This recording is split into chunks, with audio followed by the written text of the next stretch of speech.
નગરપાલિકાની ચૂંટણી માટે ભાજપની સેન્સ પ્રક્રિયાનો ધમધમાટ શરૂ. ઉધના કરેલી ખાતે દાવેદારોની ભારે ભીડ ઉમટી. સુરત મહાનગરપાલિકાની આગામી ચૂંટણીને અનુલક્ષીને ભારતીય જનતા પાર્ટી દ્વારા ઉમેદવારોની પસંદગી માટેની સત્તાવાર સેન્સ પ્રક્રિયાનો પ્રારંભ કરવામાં આવ્યો છે.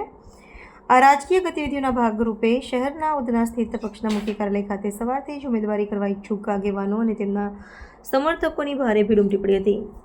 પક્ષના અગ્રણીઓ અને નિરીક્ષકો દ્વારા સ્થાનિક સ્તરેથી યોગ્ય, સક્રિય અને મજબૂત નેતૃત્વ શોધી કાઢવા માટે વ્યાપક પરામર્શ પ્રક્રિયા હાથ ધરવામાં આવી છે. પ્રાપ્ત વિગત અનુસાર આ પ્રક્રિયાના પ્રથમ તબક્કામાં શહેરના વોર્ડ નંબર 1 થી 12ના સંભવિત દાવેદારોને નિરીક્ષકો દ્વારા રૂબરૂ સાંભળવામાં આવી રહ્યા છે.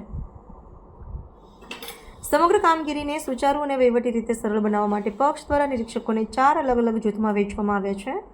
આ ચારેય જૂથો દ્વારા સવારથી જ લઈને સાંજ સુધી સતત બેઠકો યોજીને દાવેદારો, વર્તમાન નગરસેવકો અને સ્થાનિક કાર્યકરો સાથે તેમની રજૂઆતો અને ભૌગોલિક સમીકરણો અંગે વિસ્તૃત ચર્ચા કરવામાં આવી રહી છે, જેથી ઉમેદવારી અંગે સ્પષ્ટ ચિત્ર મેળવી શકાય. સ્થાનિક સ્તરે દાવેદારોની રજૂઆતો અને કાર્યકરોના અભિપ્રાયો સાંભળ્યા બાદ આ નિરીક્ષકો દ્વારા દરેક વોર્ડની રાજકીય સ્થિતિ અને ઉમેદવારોની સક્ષમતા દર્શાવતો એક વિસ્તૃત અહેવાલ તૈયાર કરવામાં આવશે. આ અહેવાલ પ્રદેશ નેતૃત્વ અને સંસદીય બોર્ડને સુપરત કરવામાં આવશે.